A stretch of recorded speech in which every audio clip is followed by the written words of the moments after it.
From 1977 up to the most recent cabinet sitting here today, the Netherlands has been governed in principle by 2, 3, or 4 parties. We had the cabinets of, quote, 8, quote, with VVD, CDA, Labour Party, and D66. The Lubbers cabinets with VVD, CDA, and Labour Party. The Kok cabinets with VVD, D66, and Labour Party. The Balkenende cabinets with VVD, CDA, and the LPF. The cabinet, Balkenende the Second River, again with VVD, CDA, D66, Labour Party, and once the Christian Union. The Rutte cabinet, VVD, CDA, Labour Party, D66, and twice the Christian Union. Scroof was an exception with VVD, PVV, BBB, and NSC. And now today, there they are. The Jetten cabinet, again with VVD, CDA, and D66. The same parties, in varying combinations, have been governing the Netherlands for at least 50 years. Structural changes compared to the course of the past 50 years are therefore completely unlikely. Anyone who expects them is utterly naive. The players have changed, but the team remains the same. If you go to a Feyenoord match, you shouldn't be surprised not to see Ajax playing. Yes, Chair, this touches on the structural problem that the Netherlands faces. A problem that Forum for Democracy also sums up with the term party cartel. The party cartel of established parties that, by and large, share the same opinion on every major issue. All these parties, to a greater or lesser extent, want migration, climate, and nitrogen policies. All of them, to a greater or lesser extent, advocate for the transfer of power to the European Union, for money to go to development aid, for involvement in foreign wars. And all of them, to a greater or lesser extent, support higher taxes to pay for all this. Because what did these so-called respectable parties do over the past 5 decades? On their list of notable achievements from this period are, among other things, the unchecked immigration of millions of migrants. The material costs, think of healthcare, crime, social benefits, amounted to no less than 27 billion euros per year over the past 10 years. And the immaterial costs are many times higher. The Netherlands, that many Dutch people have come to recognize less and less as their home over the past 50 years, is disappearing further and further from view. We saw climate policies that have already cost hundreds of billions, that are destroying our business climate and changing our landscape beyond recognition. We saw farmers and fishermen being squeezed in the steady dismantling of the best agricultural sector in the world. A rise in the housing shortage to unprecedented levels and the destruction of the private rental sector.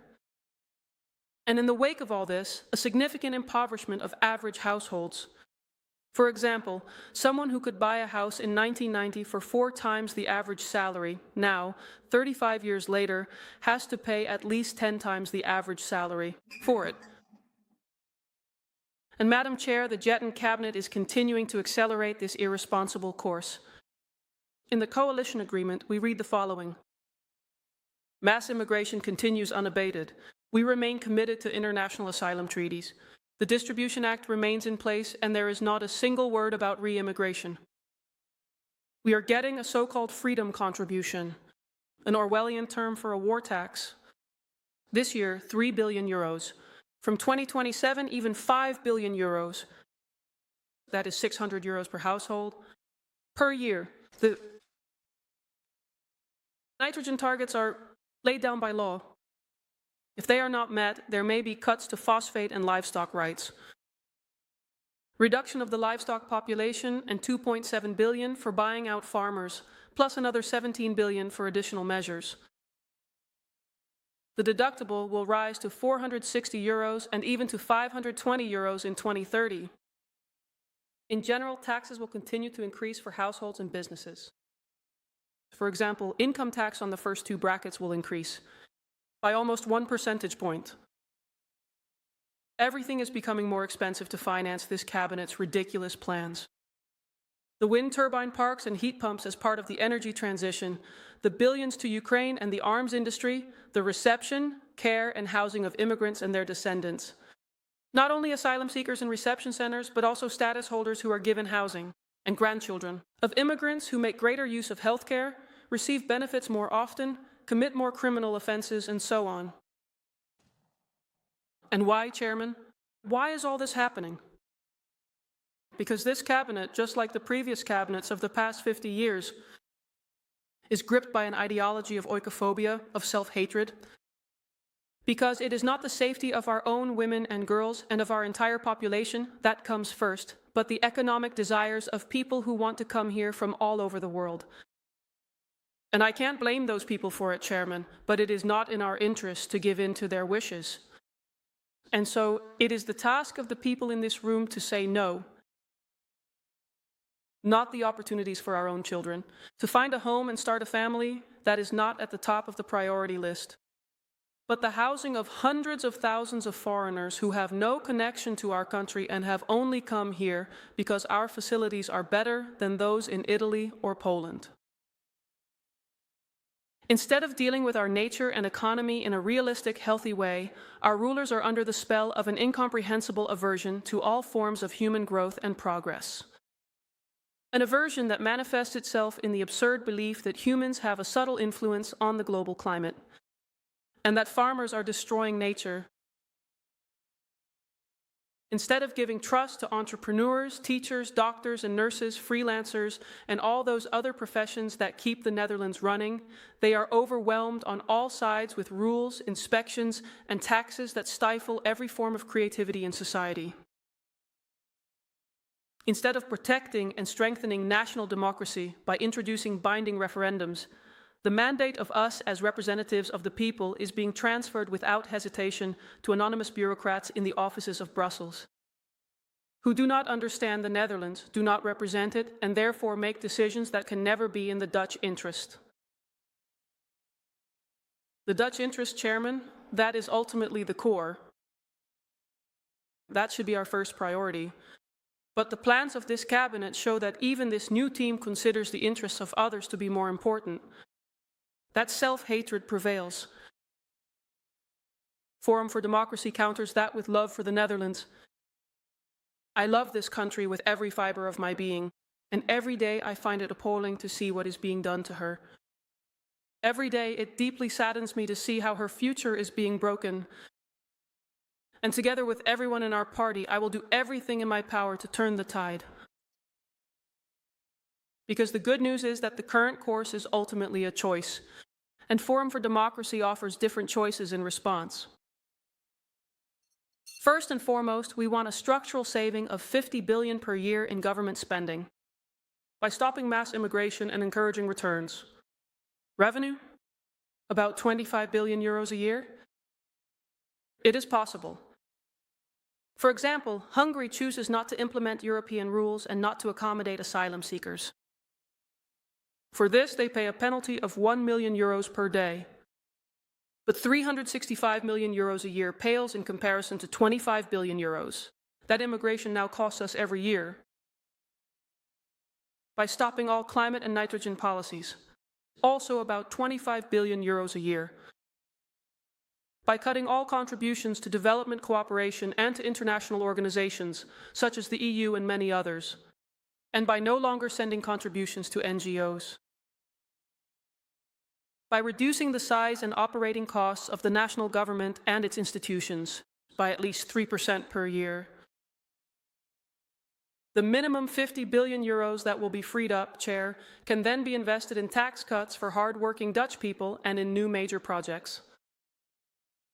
That creates room for a radically different tax system that promotes labor productivity and economic growth and minimizes administrative burdens. We want simpler and lower taxes. A flat tax of 20% instead of all kinds of brackets with progressive rates that punish success. A tax-free allowance of 30,000 euros. No tax on the first 1,000 euros earned from a second job so that working more becomes attractive again.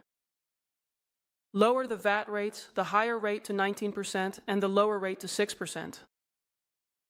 Return energy taxes to the level before 2010. Reduce the health insurance deductible to 200 euros, and much more besides. These tax reforms can be implemented step by step and financed through reductions in government spending and a structurally higher tax base resulting from increased purchasing power, investments, and economic growth. And it means a boost for all working Dutch people. We also want an ambitious investment program to prepare the Netherlands for the coming decades after years of depletion. Investments in infrastructure, mobility, housing construction, energy independence, and innovative growth in the manufacturing industry, services, and agricultural sector. With the aforementioned savings on government spending, you can make 25 billion euros available per year.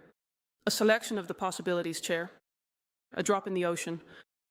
Relocating the airport to the sea about 10 kilometers off the coast of IJmuiden. For noise reduction and to maintain economic growth, relocation is essential. The old Schiphol can be made available for housing and nature. New Maasvlakte areas, an expansion of the port for industry, logistics, and energy generation.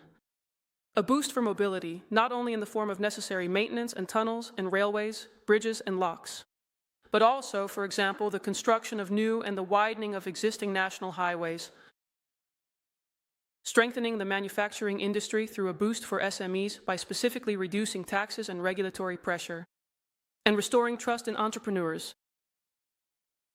And of course, restoring our leading agricultural sector, an end to the cleanup, and instead investment in our leading global position, including innovation in nature management, energy independence through serious commitment to fusion and nuclear energy, reopening of Groningen, restarting natural gas extraction for own use and as a strategic reserve and making Groningen earthquake resistant, a full and generous compensation and reparation for the people of Groningen, complete dismantling of all regulations and bureaucracy that have a hold on the Netherlands.